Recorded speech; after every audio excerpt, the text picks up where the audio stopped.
تو کیونکہ ایک روش جو عام ہو گئی ہے، ایک سلسلہ عام ہو گیا ہے، اور اگر حقیقت میں دیکھا جائے اور جب ہم شریعت کے اصول و قواعد کا مطالعہ کرتے ہیں اور شریعت مطہرہ کا مطالعہ کرتے ہیں تو یہ بات ہمیں سمجھ آتی ہے کہ کلمے ہوں یا ایمان مفصل اور ایمان مجمل ہو، اس کی کوئی ضرورت نہیں ہے۔ یہ صرف برکت کے لیے ہوتا ہے کہ کہیں کوئی بندے سے کوئی ایسا کلمہ نہ نکل گیا ہو کہ جو کفریہ ہو، تو اس لیے ہمارے بعض اکابر اور بزرگوں نے کہا کہ جو ہے وہ کلمے دہرا دیں اور ایمان مفصل یا ایمان مجمل جو ہے وہ پڑھا دیا جائے۔ نکاح پر اس کا نہ پڑھانے سے کوئی اثر نہیں پڑتا اور نہ ہی یہ نکاح میں ضروری ہوتے ہیں۔ اگلے سوال کی طرف آتے ہیں،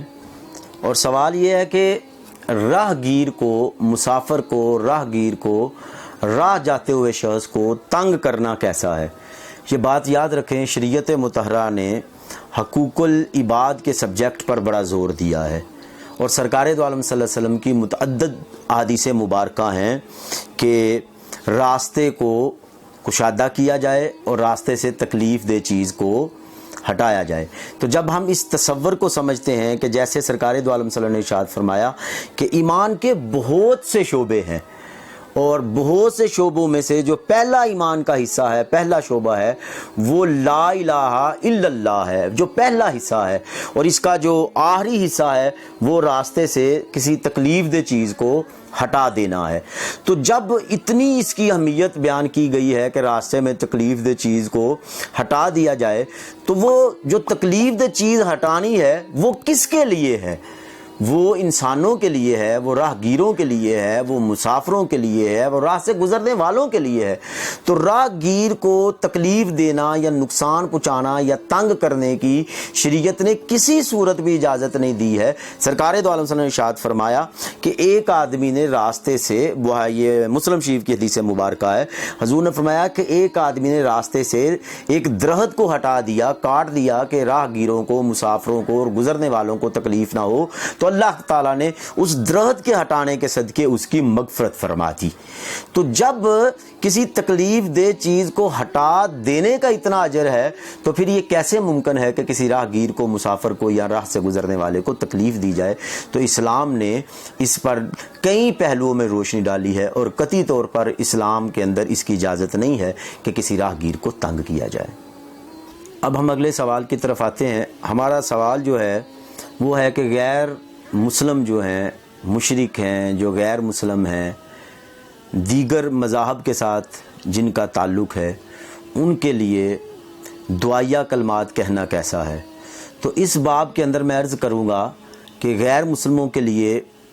یہ کلمات کہنا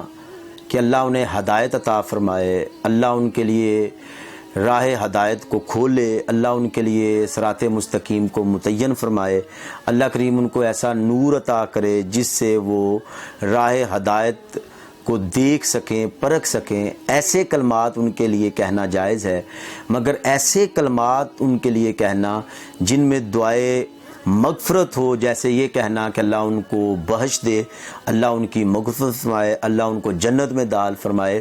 تو ایسے کلمات جو ہیں وہ غیر مسلموں کے لیے کہنے کی اجازت نہیں ہے۔ جیسے کہ سورہ توبہ کی آیت نمبر 113 میں ارشاد ہوتا ہے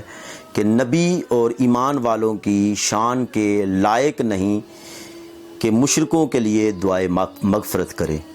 یعنی قرآن پاک نے واضح الفاظ میں فرمایا کہ نبی مکرم صلی اللہ علیہ وآلہ وصحبہ وبارک وسلم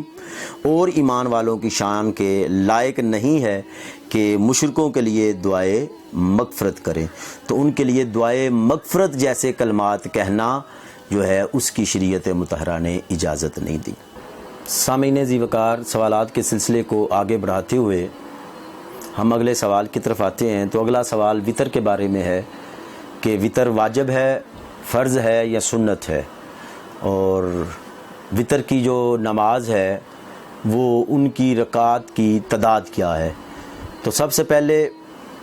تو یہ بات سمجھنے والی ہے، جو سوال کا پہلا حصہ ہے کہ جو وطر ہے وہ واجب ہے، جیسا کہ حدیث مبارکہ میں حضرت عبداللہ بن بریدہ اپنے والد سے روایت کرتے ہیں کہ رسول اللہ صلی اللہ علیہ وآلہ وصحبہ وبارک وسلم نے فرمایا وطر واجب ہے، تو جو وطر نہ پڑھے وہ ہم میں سے نہیں ہے۔ سنن ابو داؤد میں یہ روایت ہے، کہ تاجدار کائنات نے فرمایا کہ وطر واجب ہے اور جو اس کو نہ ادا کرے وہ ہم میں سے نہیں ہے۔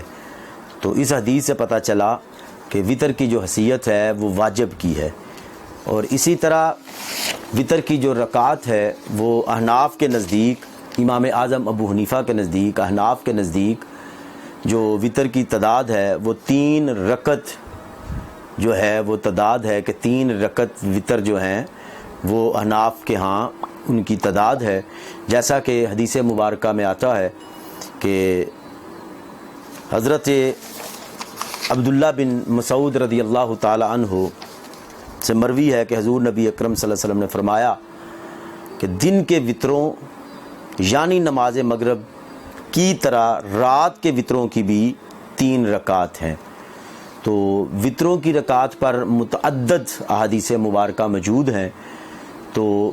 وقت کی قلت کے پیش نظر میں نے ایک ہی حدیث مبارکہ پر اکتفا کیا ہے۔ اب اس میں اختلاف بھی ہے، بعض علماء کے ہاں جو ہے اس کی تعداد جو ہے وہ 1 رکعت ہے،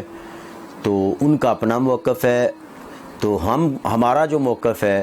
دلائل کی روشنی میں اور احناف کے موقف کی روشنی میں وہ 3 رکعت وطر کا ہے۔ اللہ کریم کی بارگاہ میں دعا ہے کہ اللہ کریم عمل کی توفیق عطا فرمائے۔ دوسری بات جو اہم ہے کہ اس نشست کو بھی اور دیگر تمام خطبات کو اور ہماری مختلف نشستوں کو زیادہ سے زیادہ شیئر کریں، ہمارے چینل کو سبسکرائب کریں اور بیل آئیکن کو پریس کرنا نہ بھولیں تاکہ آپ لوگوں تک جو ہے ہر ویڈیو جو ہے وہ باہم پہنچ سکے۔